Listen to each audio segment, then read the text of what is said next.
Annette Funicello fez toda uma nação acreditar que a infância poderia ser preservada para sempre, nem que fosse apenas através de um sorriso gentil, um passo de dança perfeitamente cronometrado e um par de olhos inocentes capazes de ajudar os adultos a esquecerem suas preocupações. Na tela, ela era a namoradinha da América, a garota imaculada da Disney, tão ideal que as pessoas queriam colocá-la em suas salas de estar como um símbolo de segurança e consolo na era do pós-guerra. Mas poucos entenderam que essa mesma pureza se tornou o molde que aprisionou a vida de Annette. Quando uma nação te ama por ser boa, eles te punem simplesmente por se tornar humana. Annette cresceu sob regras não escritas. Seja gentil, seja correta, nunca decepcione ninguém. E uma vez que essas regras foram tomadas como certas, o silêncio já não era mais uma escolha. Tornou-se um reflexo. Annette nunca foi uma estrela que explodisse. Não criou escândalos, não confrontou a imprensa, não se reinventou para reclamar o controle de sua imagem. Ela flutuou através da fama, da música, do cinema e do casamento como alguém que tenta constantemente evitar que tudo desmorone ou perca o ritmo por sua culpa. Mas o preço de ter sempre razão é que não sobra espaço para errar, e muito menos espaço para sentir dor. Então, o corpo começou a traí-la. Surgiram sintomas vagos, rumores maliciosos e as suposições familiares de Hollywood sobre uma ex-estrela infantil que havia desmoronado. Annette permaneceu em silêncio, continuou sorrindo, continuou preservando a ordem até que finalmente se viu forçada a falar por si mesma para pôr fim às histórias que outros contavam em seu nome. Esta não é meramente a história de um ícone da Disney. É a jornada de uma mulher que foi amada de uma maneira que nunca lhe permitiu ser fraca. Então, o que acontece com uma pessoa quando lhe ensinam a vida toda que a sua dor não tem permissão para incomodar mais ninguém? Antes de Annette Funicello se tornar uma imagem que precisava ser protegida, ela cresceu em um espaço onde não se esperava que ninguém brilhasse.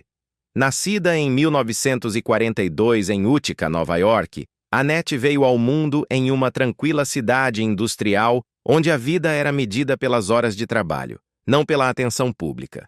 4 anos mais tarde, sua família mudou-se para o sul da Califórnia.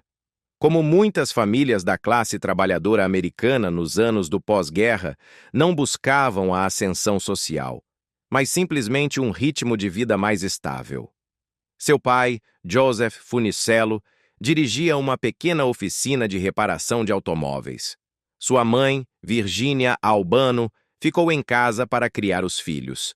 A família não sofria privações, mas também não havia lugar para indulgências.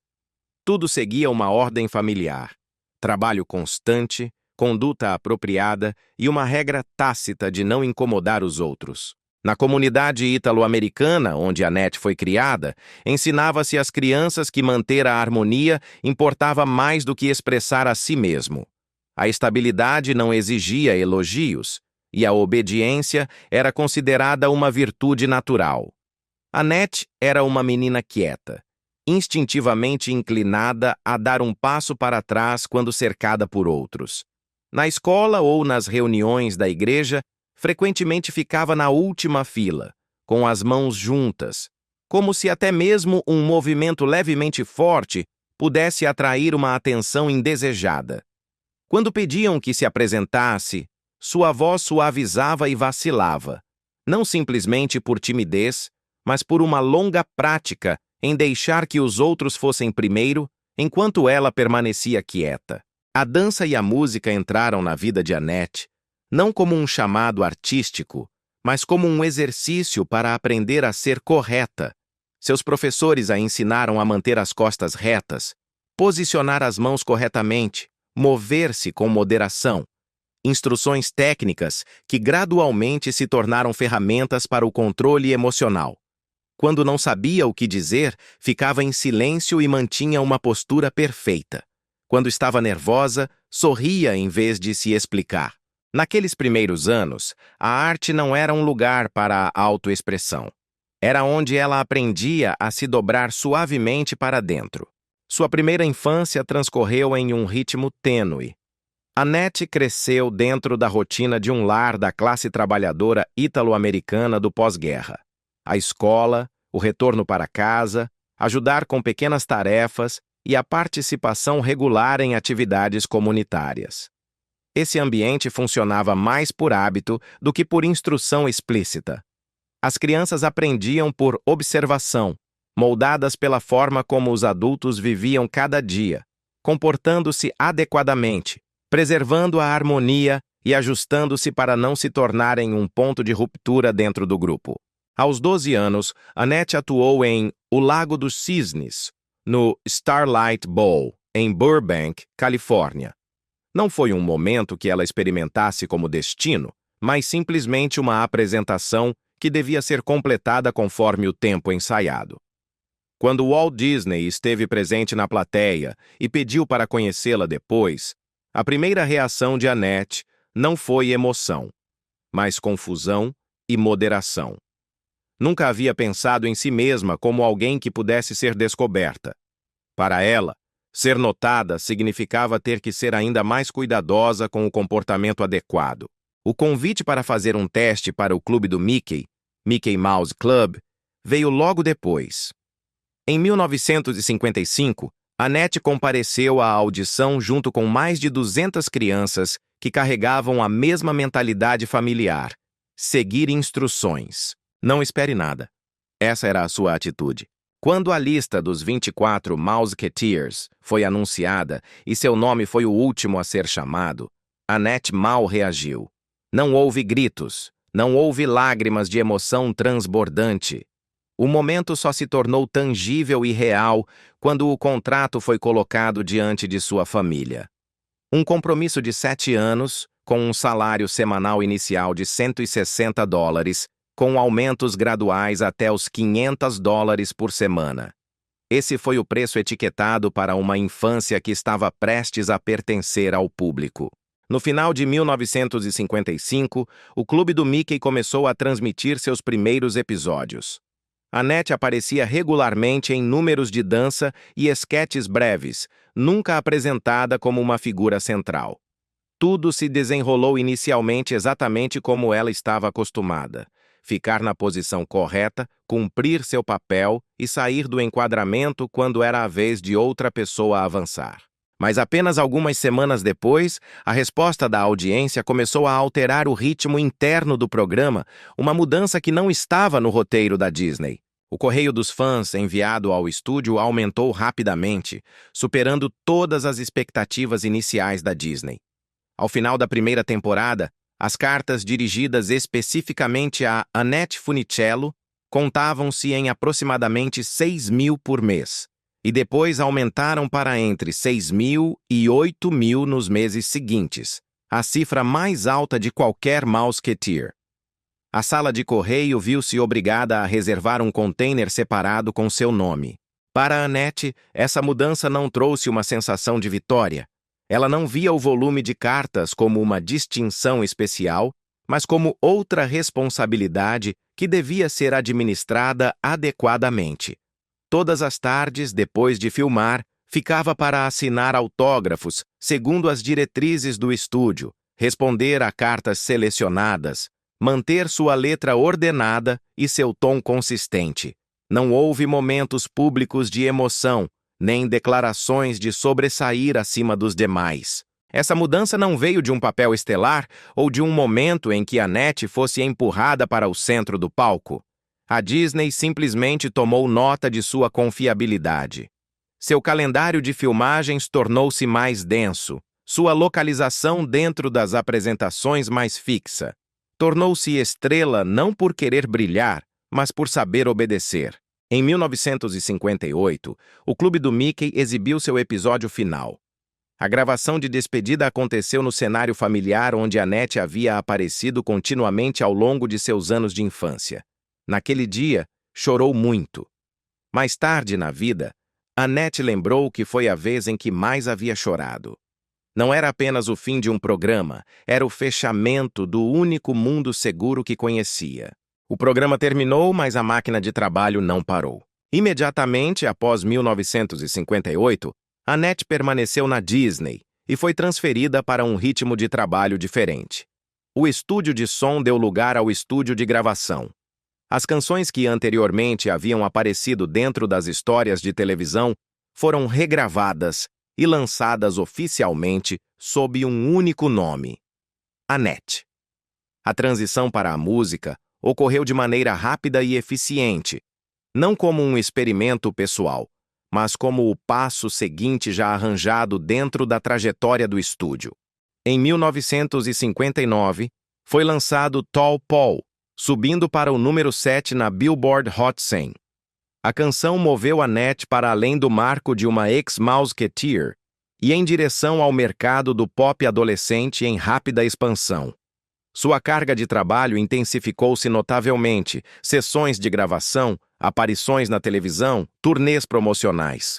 O sucesso chegou rápido, mas a estrutura de gestão que cercava a Annette permaneceu praticamente inalterada. Nesse mesmo ano, Annette Funicello fez sua primeira tentativa de mudar sua posição, tentando afastar-se da órbita predeterminada ao seu redor. Não através da imagem, não através da música rebelde, mas através da única via formal disponível para ela: a lei. Annette abriu um processo contra a Walt Disney Company, buscando anular o contrato exclusivo de 7 anos que havia assinado quando ainda era menor de idade. Seu argumento baseava-se em 2 pontos centrais. Primeiro, o contrato havia sido assinado quando ela era menor e, portanto, incapaz de tomar decisões vinculantes a longo prazo. Segundo, não tinha representação legal independente no momento da assinatura. Enquanto isso, os termos outorgavam à Disney controle total sobre seu horário, imagem e direção de carreira.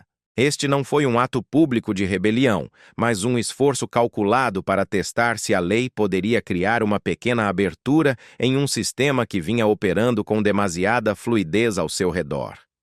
Era o grito abafado de alguém que queria recuperar sua própria voz. O caso foi aos tribunais e chegou à sua conclusão rapidamente. O tribunal rejeitou o pedido de anulação do contrato. A sentença afirmou a validade do acordo, apesar da condição de menor de idade de Annette e do evidente desequilíbrio de poder entre as duas partes. Não se estabeleceu nenhum novo precedente legal, não se reconheceu nenhuma exceção. De um ponto de vista legal, a Disney não estava obrigada a ajustar nada. A resposta da Disney seguiu a lógica de uma estrutura de poder confiante.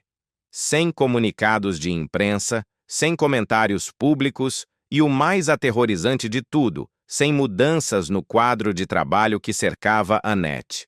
Os horários de gravação, os lançamentos e os planos promocionais continuaram conforme o arranjado, nem desacelerados, nem acelerados.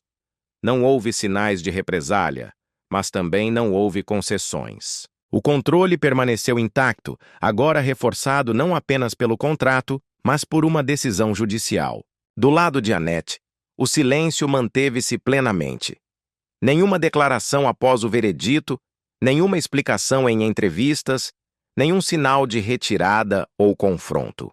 Retornou ao estúdio, continuou gravando e apareceu em público segundo o horário. As gravações posteriores foram lançadas regularmente, como se aquela rebelião silenciosa nunca tivesse existido. As aparições na televisão continuaram como de costume, exatamente como se nunca tivesse ocorrido nenhuma tentativa de libertar-se. A ação judicial terminou sem criar uma pausa, sem um ponto de inflexão, sem nenhuma fratura visível na superfície de sua carreira. Mas a partir desse momento, uma coisa ficou clara. O único caminho legal disponível para que Annette se reposicionasse havia se fechado. O sistema não precisava falar porque a lei havia falado por ele. Em 1960, a canção Odio Mio apareceu no Hot 100 de fim de ano, seguida por Pineapple Princess, que alcançou o número 11 nas paradas da Billboard. Os discos individuais vendiam de centenas de milhares a mais de 1 milhão de cópias, dependendo do lançamento, colocando o nome de Annette regularmente nas listas de rádio e programas de música orientados para a juventude. A música expandiu sua presença para além da televisão infantil, mas simultaneamente a colocou no centro de um mercado de pop adolescente que acelerava rapidamente. Durante esse mesmo período, a Disney começou a posicionar Annette em filmes familiares como uma forma de manter o eixo de segurança em outro meio. Esses papéis não foram projetados para produzir uma transformação, mas para confirmar que ela podia levar sua personalidade correta para a tela grande sem quebrar o molde. Como resultado, quando Annette se mudou mais tarde para o ciclo de produção mais rápido e mais impulsionado pelo mercado da AIP, American International Pictures, não pareceu uma reinvenção, mas sim um sistema diferente pegando emprestado um rosto já selado como confiável. Sua taxa de aparições aumentou rapidamente, mas a lógica operacional que cercava Annette permaneceu quase inalterada. Outra trajetória tomou forma. O cinema de mercado de massa, com ritmos de produção mais rápidos e fórmulas mais facilmente consumíveis. Em 1963, Beach Party, a festa na praia, entrou em produção. Não era um projeto do qual se esperasse que se tornasse um fenômeno. O orçamento de produção era de apenas uns $300 mil. Uma cifra modesta até para os padrões dos filmes B da American International Pictures. O cenário era simples: praias, música pop, rostos jovens. Annette Funicello apareceu no filme como uma opção segura, familiar, facilmente reconhecível e já respaldada por uma audiência leal da televisão e da música. Na tela, ela não estava construída como uma fonte de conflito ou pontos de inflexão dramáticos, mas como uma presença estabilizadora, consistente, acessível e amigável em todos os momentos. A atuação de Annette seguiu essa lógica. Manteve seu ritmo mais lento que os que a rodeavam, minimizou os gestos exagerados, pronunciou o diálogo com moderação e evitou a comédia demasiado ampla. Em um ambiente cheio de música, risadas e personagens masculinos extravagantes, Annette mantinha um olhar suave, reações medidas e uma presença firme, mesmo quando o próprio enquadramento era empurrado para o exagero. Nos momentos em que o ritmo do filme ficava sobrecarregado, a câmera frequentemente voltava para ela, não para criar um clímax, mas para evitar que o eixo visual se afastasse de sua estrutura original. Quando o filme estreou, a resposta superou de longe as expectativas iniciais. As receitas de bilheteria no CCAOC e Canadá alcançaram rapidamente entre 2,3 e 3 milhões de dólares. Para a AIP, isso não foi apenas um sucesso. Foi uma fórmula repetível. As sequências seguiram em rápida sucessão. Annette retornou à câmera em Muscle Beach Party, depois Bikini Beach, Beach Blanket Bingo. Com cada filme, a estrutura permaneceu em grande parte inalterada. O ritmo de entretenimento tornou-se mais rápido, os personagens ao redor mais barulhentos e exagerados. Enquanto isso, Annette mantinha seu estilo de atuação familiar, sem aumento de intensidade, sem mudança de imagem, sem perseguir o excesso que se construía ao seu redor. Essa consistência significava que Annette era reposicionada repetidamente no centro do enquadramento cada vez que a energia do filme se tornava demasiado caótica. O sucesso de Beach Party não veio de Annette mudar, mas de ela permanecer igual. Uma presença estável forte o suficiente para atrair o público de volta, filme após filme. À medida que o ciclo de filmes de praia se expandia, as diferenças em como a imagem de Annette era percebida começaram a surgir diretamente no set. A American International Pictures, enfrentando fortes números de bilheteria, buscou empurrar a fórmula além. Figurinos mais reveladores, enquadramentos mais abertos e uma atmosfera mais solta e provocativa para reter a atenção de uma audiência juvenil que mudava rapidamente. Para a AIP, isso era um ajuste impulsionado pelo mercado, derivado diretamente do desempenho comercial. Em contraste, as restrições familiares que cercavam Annette não afrouxaram. Embora a Disney já não produzisse diretamente seu trabalho, O estúdio continuou mantendo as expectativas que se haviam unido a ela durante quase uma década.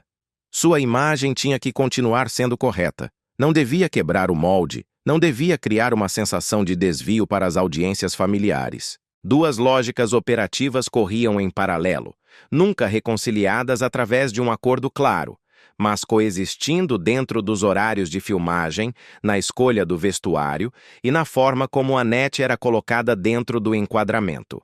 Essa sobreposição manifestou-se de formas muito concretas no set. A maior ironia às vezes reside nos menores detalhes. Durante a filmagem, Annette recebeu instruções estritas. Devia manter seu umbigo coberto. Era a última fronteira da decência que a Disney queria preservar. No entanto, no corte final de Bikini Beach, a câmera o revelou impiedosamente. Um enquadramento fechado fez com que esse pequeno detalhe fosse impossível de ignorar. Não houve aviso de ajuste, nem explicação pública. A cena estreou tal qual foi filmada, permitindo que dois sistemas de valores coexistissem dentro de um só enquadramento, com Annette parada sozinha no centro. Frente a estas contradições, Annette não ofereceu nenhuma reação pública. Não solicitou mudanças no roteiro, não se opôs às escolhas de figurino, nem pediu ajustes em como sua imagem era construída.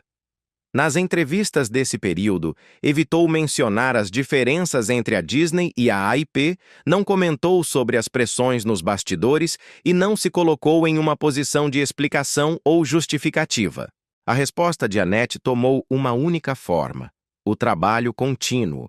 Chegava na hora, completava as cenas conforme o exigido, mantinha seu ritmo de atuação familiar e nunca empurrava seus papéis para além dos limites que já haviam sido estabelecidos. Como resultado, a atmosfera nos bastidores não era barulhenta, mas também não era inteiramente tranquila.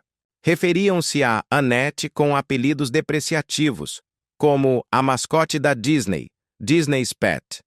As fofocas circulavam dentro da equipe, acompanhadas de incidentes menores que ocorriam perto da hora da filmagem. Figurinos manipulados, adereços interferidos. Nada suficientemente grave para parar a produção, mas suficiente para criar um estado prolongado de tensão psicológica. Mas Annette não respondeu a esses incidentes. Não levou o assunto ao público, não buscou esclarecimentos e não permitiu que o horário fosse interrompido. As cenas foram completadas a tempo e avançaram para sua estreia. O ciclo de filmes finalmente chegou ao fim, e com ele, um ritmo profissional que havia seguido seu curso. Annette não passou diretamente para outro projeto para manter o impulso. Surgiu um vácuo de forma natural, como se o sistema que alguma vez a havia colocado em seu centro tivesse girado para buscar outros rostos mais adequados aos novos gostos. Seu último retorno significativo à tela grande veio com Thunder Alley. O filme não carregava nenhuma expectativa de restaurar um ícone, nem foi construído como o ponto de partida de uma nova fase. Annette interpretou o papel principal com um tom mais sério. Menos música, menos exibição. Como se tentasse fechar sua carreira cinematográfica com uma imagem madura, separada das praias e dos enquadramentos que haviam definido seu nome durante tanto tempo. Depois disso, a tela grande recuou gradualmente. Não houve anúncio de aposentadoria, apenas a silenciosa realidade de que os papéis principais já não chegavam ao seu caminho. Nos anos seguintes, Annette apareceu esporadicamente na televisão. Os papéis eram pequenos, o tempo na tela breve, insuficiente para formar um novo acesso profissional, mas suficiente para manter uma conexão frágil com o público. Sua presença nesta etapa tratava-se de continuidade mais do que de expansão. Um rosto familiar que retornava de vez em quando, já não carregando o peso de liderar ou moldar tendências. No final da década de 1970, Annette apareceu em comerciais da Skippy com uma imagem completamente diferente da que o público havia conhecido uma vez. Uma mãe americana tranquila e acessível, localizada dentro de um espaço doméstico de classe média. Já não havia conflito de imagem, nem debate sobre os limites dentro ou fora do molde. Esta aparição não estava destinada a reviver a velha glória, mas a afirmar uma nova posição. Annette como parte de uma memória compartilhada que havia crescido junto com sua audiência, sem requerer revalidação sob as luzes do palco. Durante esse mesmo período, também foi convidada a aparecer em Grease 2. Annette recusou porque os termos do contrato não eram adequados. A decisão foi tomada em silêncio, sem declarações, sem debate, sem tentativas de explicação pública. Não buscou retornar ao centro da cultura popular através de um papel nostálgico, nem usou seu passado para negociar o presente. Tudo parou ali, como Annette havia escolhido tantas vezes ao longo de sua carreira. Não prolongar um ciclo uma vez que este havia chegado ao seu fim. A partir desse ponto de pausa, a vida privada mudou-se naturalmente para o centro, sem anúncios, sem declarações.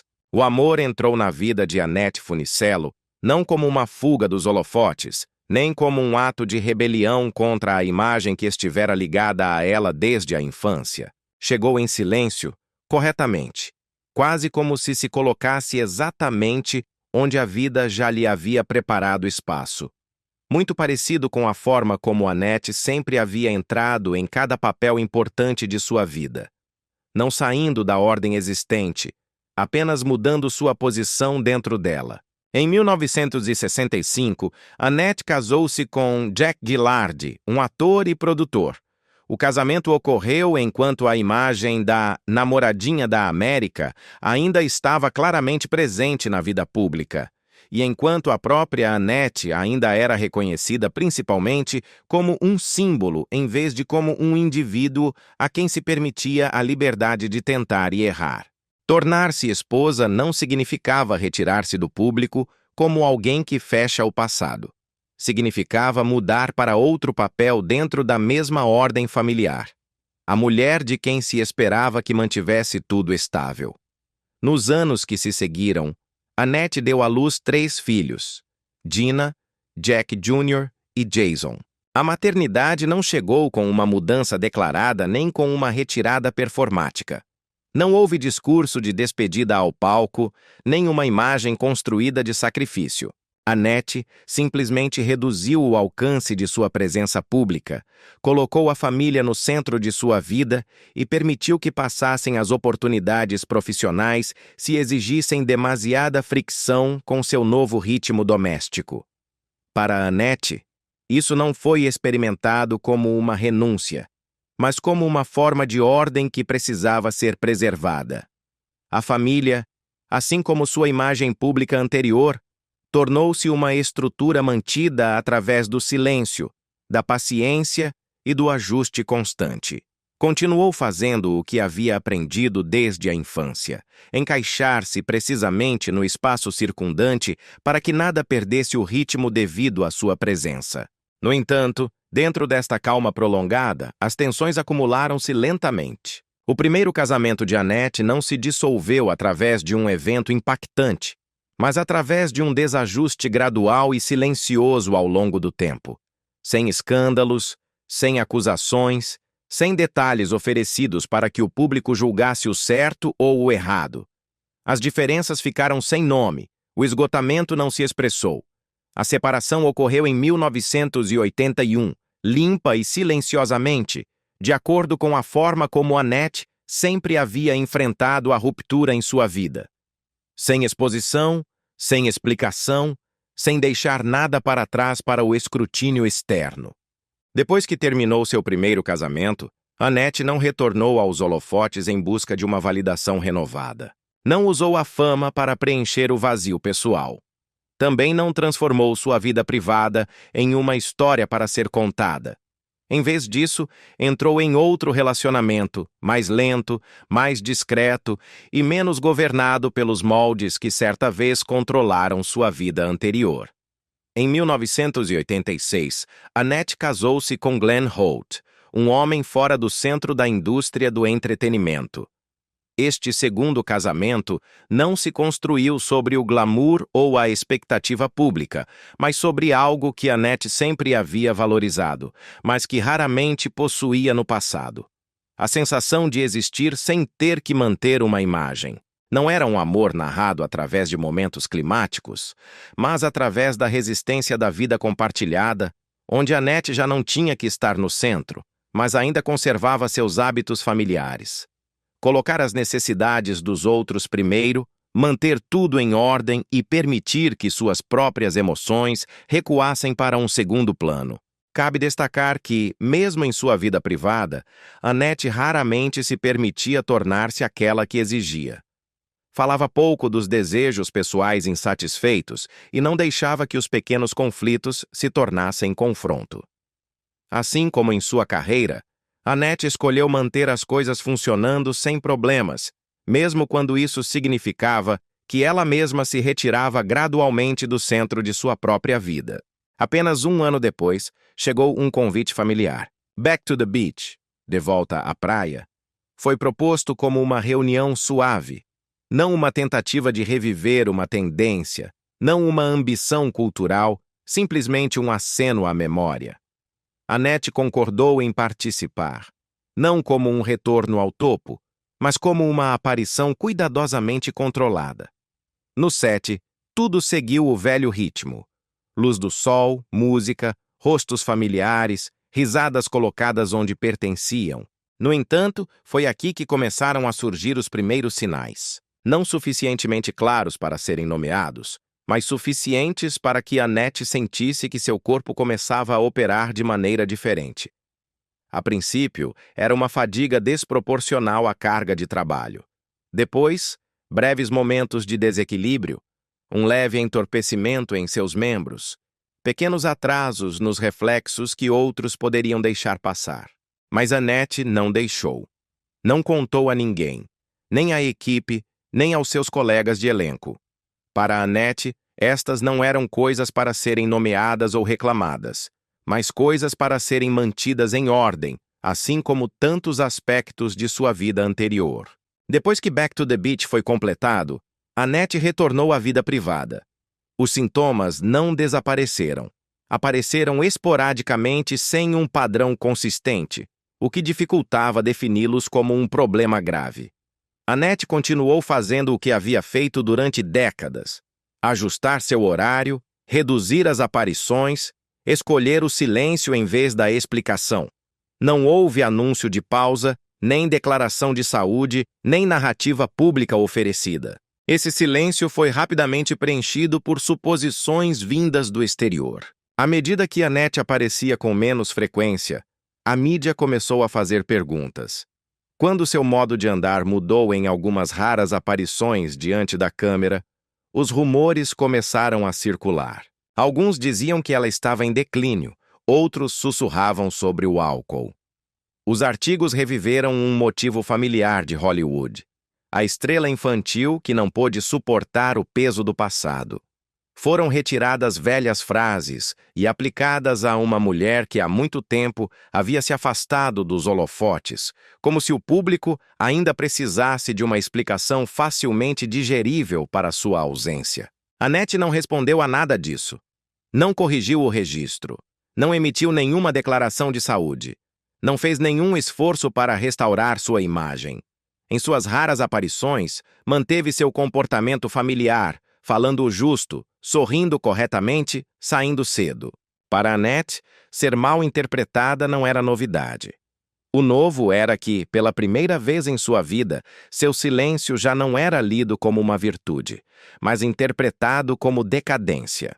Os anos que se seguiram transcorreram em um estado de tensão silenciosa, quase asfixiante. O corpo de Annette continuava enviando sinais cada vez mais claros, enquanto o mundo exterior continuava atribuindo-lhe histórias que não lhe pertenciam. Dentro do espaço familiar, Glenn Holt foi testemunha das mudanças pouco a pouco, não através de incidentes dramáticos, mas através de pequenos e dolorosos detalhes. Um caminhar mais lento, períodos de descanso mais longos, uma cautela crescente em atividades que outrora haviam sido tão simples como respirar. Annette ainda não falava, não porque não tivesse medo, mas porque nunca havia aprendido a colocar seu medo em palavras compartilhadas. A decisão de tornar pública sua doença não chegou como uma reação imediata, mas como um ponto de limiar iniludível. Foi o momento em que Annette se deu conta de que o silêncio, pela primeira vez em sua vida, já não podia proteger a ordem que tanto havia trabalhado para manter. Quando os rumores de alcoolismo começaram a eclipsar a verdade, quando sua imagem se distorceu de maneiras que já não podia controlar, Annette se viu obrigada a fazer algo que raramente fazia: falar de si mesma. Em 1992, Annette Funicello revelou publicamente que tinha esclerose múltipla. A divulgação não ocorreu na televisão ao vivo, nem esteve ligada a uma campanha que buscasse simpatia ou pena. Annette escolheu falar através de uma entrevista impressa, em um tom uniforme e comedido, descrevendo sua condição como uma realidade que precisava ser colocada adequadamente, não como uma história projetada para guiar a emoção. Não havia linguagem de batalha, nem promessa vazia de superação. Annette não dramatizou sua experiência, nem usou a doença para reposicionar sua imagem. Simplesmente colocou a verdade onde ela pertencia. E depois de anos deixando que outros falassem em seu lugar, a reação pública mudou quase instantaneamente. Os rumores se dissolveram. As suposições foram retiradas silenciosamente. Pela primeira vez em muitos anos, Annette já não carregava uma história construída por outros. Não porque se tivesse pena dela, mas porque havia reclamado o direito de nomear sua própria experiência. Nesse mesmo ano, Annette foi honrada como lenda da Disney. O título não chegou como uma recompensa pela resistência, mas como um reconhecimento tardio de uma jornada que quase havia completado seu arco. De pé naquele espaço entre a memória da Disney e a realidade de um corpo em mudança, Annette não falou como um ícone, nem olhou para o passado com nostalgia. Esteve presente da maneira como sempre havia vivido, tranquila, plena, sem levantar a voz para afirmar nada. Este capítulo não terminou em vitória. Terminou com uma verdade colocada em sua posição correta e com uma pessoa que, pela primeira vez, se permitiu falar não para fazer barulho, mas para pôr fim a mal-entendidos que haviam durado tempo demais. A partir daí, Annette entrou na fase restante de sua vida. Já não como uma imagem que precisava ser preservada, mas como um ser humano aprendendo a viver com os limites de seu próprio corpo, em silêncio, mas já não incompreendida. Depois de tornar pública sua doença, Annette Funicello não entrou em uma fase de luta no sentido midiático familiar. Não apareceu com frequência para relatar uma jornada de superação de dificuldades. Também não transformou a doença em um novo eixo narrativo. Em vez disso, Annette retirou-se mais para a vida privada, permitindo que o que devia ser feito acontecesse em silêncio e deixando que o que já não era necessário caísse por si só. Em 1993, Annette recebeu uma estrela na calçada da fama de Hollywood. A cerimônia foi digna, mas não barulhenta. Para Annette, não foi um marco para revisitar a glória, mas uma confirmação tardia de que o que havia feito em silêncio, com disciplina, mantendo sempre seu lugar, havia deixado uma marca que perdurava. Quase ao mesmo tempo, participou da arrecadação de fundos e apoiou a pesquisa neurológica relacionada à esclerose múltipla, não como porta-voz, mas como alguém que entendia o valor de transformar a experiência pessoal em algo útil para os outros. Não houve campanha personalizada, nem narrativa inspiradora pré-construída. Apenas trabalho constante realizado da maneira que Annette sempre havia escolhido. Seu corpo, enquanto isso, continuou estreitando seu alcance de movimento. O que uma vez se desenvolveu lenta e silenciosamente, agora se tornava mais visível. Em meados da década de 2000, Annette perdeu a capacidade de caminhar de forma independente. O movimento tornou-se uma série de pequenos cálculos: distância, tempo, assistência necessária. Não houve anúncio para marcar esse momento. A vida simplesmente se reorganizou detalhe por detalhe, para se adaptar aos novos limites. Dentro desse espaço, Glenn Holt tornou-se gradualmente seu cuidador em tempo integral.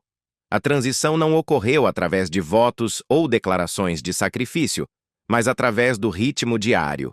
Acordar, ajudar, esperar, ajustar. Os papéis de marido e cuidador fundiram-se sem necessidade de definição. Annette falava pouco a respeito, mas a presença constante de Glenn tornou-se a estrutura que evitava que a vida colapsasse enquanto seu corpo continuava a se retirar. No final da década de 2000, Annette perdeu gradualmente a capacidade de falar. O processo não se desenvolveu como uma ruptura repentina, mas como uma retirada em camadas, um desvanecimento lento. A princípio, as orações encurtaram. As pausas entre as palavras esticaram-se mais, como abismos invisíveis. Depois, sua voz enfraqueceu. Já não era forte o suficiente para cruzar uma sala. No entanto, essa mudança não virou a vida diária de maneira dramática. Ela não se apegou à fala como um símbolo final de si mesma. Em vez disso, a comunicação reorganizou-se silenciosamente, como tantas coisas em sua vida o haviam sido antes. O contato visual tornou-se o canal principal. Gestos muito pequenos, um leve aceno, um suave aperto de mão, uma mudança na respiração. Tudo isso tinha mais significado do que as palavras jamais poderiam ter. Não tentou compensar o silêncio com uma expressão exagerada, nem permitiu que a limitação se tornasse uma declaração de dor. A presença de Annette neste ponto era mais pura do que nunca. Sem palavras, sem uma imagem pública, sem um papel a sustentar. Se houve uma mudança que se destacou, foi a forma como o tempo era sentido, sem a fala para preencher os vazios. Cada momento aparecia mais claramente, mais nu. Annette vivia dentro desses momentos com uma consciência tranquila, como se estivesse acostumada há muito tempo a afastar-se do centro e agora simplesmente continuasse esse hábito em uma forma mais absoluta. A linguagem deixou Annette sem criar uma ausência ruidosa. Simplesmente fechou um canal de comunicação enquanto outros permaneciam ativos. O olhar, a presença e o vínculo duradouro com os mais próximos a ela. Não como substitutos, mas como o que restava de uma vida que sempre havia falado menos do que o mundo esperava. A partir desse momento, a vida de Annette reduziu-se quase completamente ao espaço doméstico. As rotinas diárias organizaram-se em torno dos novos limites do corpo. Um ritmo mais lento, uma comunicação mínima, hábitos repetidos consistentemente para evitar a interrupção. A estabilidade já não era um consolo, mas uma condição para que a vida continuasse funcionando. Foi dentro deste estado frágil que a casa de Annette foi danificada por um incêndio em 2011. Ninguém ficou ferido, mas a família viu-se obrigada a abandonar o espaço familiar, um que havia sido ajustado cuidadosamente detalhe por detalhe para acomodar sua saúde. Os caminhos, os pontos de descanso e os ritmos diários que haviam sido medidos com precisão de repente tornaram-se inválidos. Em um lar organizado como um mapa de segurança, perder até mesmo uma noite de familiaridade foi suficiente para enviar tudo de volta à linha de partida. Não se precisava de nenhuma tragédia adicional, apenas o fato cru. Quando não resta margem ao corpo, uma interrupção externa pode tornar-se uma estrutura completa que deve ser reconstruída. O incidente não provocou uma resposta pública. Annette não apareceu diante da mídia depois. Não houve imagens atualizadas, nem garantias. O evento foi gerido dentro da família como todos os outros desafios em seus últimos anos, discreta e silenciosamente, sem abrir uma nova história ao mundo exterior. Em uma vida já reduzida ao mínimo, o incêndio expôs uma verdade simples, porém dura. Mesmo as estruturas mantidas com mais cuidado podem ser afetadas a partir do exterior. Não para criar outra tragédia, mas para mostrar que a fragilidade não provém apenas do corpo, mas também das circunstâncias, coisas que Annette já não podia administrar através de seu silêncio familiar. Depois disso, a vida continuou, não no sentido de voltar ao que havia sido, mas no sentido de aceitar uma nova ordem, menos estável, mas ainda sustentada pelo mesmo princípio que havia guiado Annette ao longo de sua vida. Sem exibição, sem explicação e sem entregar ao mundo exterior o direito de decidir como se deve contar sua história. Os últimos anos passaram sob cuidado contínuo, quase completamente isolados do mundo exterior. Quando o corpo já não o permitia, Annette não fez nenhum esforço para manter uma imagem, nem permitiu que outros contassem sua história por ela. Em 2013, Annette Funicello faleceu aos 70 anos, depois de muitos anos vivendo dentro dos limites cada vez mais estreitos do corpo. Sua morte não ocorreu diante das câmeras, nem esteve ligada a um momento público ou uma despedida preparada. Ocorreu da mesma maneira que Annette havia vivido a maior parte de sua vida adulta. Tranquilamente, em privado e fora da necessidade de ser testemunhada. Não houve uma última palavra voltada ao público. Nenhuma última mensagem elaborada para fechar uma jornada famosa. Sua família esteve com ela em seus últimos dias, dentro de um espaço acostumado a ritmos lentos, cuidado contínuo e formas mínimas de comunicação. A presença de Annette naquele momento já não se media por palavras ou gestos, mas pelo simples fato de que ainda estava ali, como um centro tranquilo ao redor do qual giravam os mais próximos a ela. Quando a notícia da morte de Annette foi anunciada, a resposta pública teve um tom diferente do que se costuma ver com as ex-estrelas. Não houve comoção tardia, nem vontade de reconstruir a tragédia, nem histórias sensacionalistas tiradas para voltar a contar sua vida. Em vez disso, houve um silêncio de assentamento, como uma reverência coletiva, como se muitos reconhecessem que Annette havia deixado o centro das atenções há muito tempo, e a morte simplesmente confirmava esse fato oficialmente. As homenagens mencionaram seu sorriso, sua gentileza e a imagem da namoradinha da América. Mas, no fundo, talvez o mundo estivesse se despedindo de algo mais profundo. De uma mulher que viveu e morreu em seus próprios termos, aferrada à sua dignidade até o último suspiro, mesmo quando o mundo já lhe havia tirado quase tudo. Mas o que mais ressaltou no final não foi o mito. Foi a sensação de que Annette havia preservado algo extremamente raro no mundo do entretenimento: a dignidade. Não através de declarações audazes, não através do confronto ou da reinvenção pública, mas através de uma escolha consistente e sustentada durante décadas. A escolha de permanecer em silêncio quando era necessário, de dar um passo para trás quando chegava o momento e de recusar-se a permitir que a vida privada fosse consumida como uma história barata. Annette Funicello não é lembrada pela quantidade de papéis que interpretou, nem por pontos de inflexão revolucionários na história do entretenimento americano. O que resta dela existe em outro nível, mais tranquilo, mais duradouro, onde a presença de um ser humano se preserva sem a necessidade de uma redefinição constante. Em uma indústria acostumada a operar através da mudança frenética, Annette foi uma rara exceção, um ritmo contínuo que nunca se quebrou.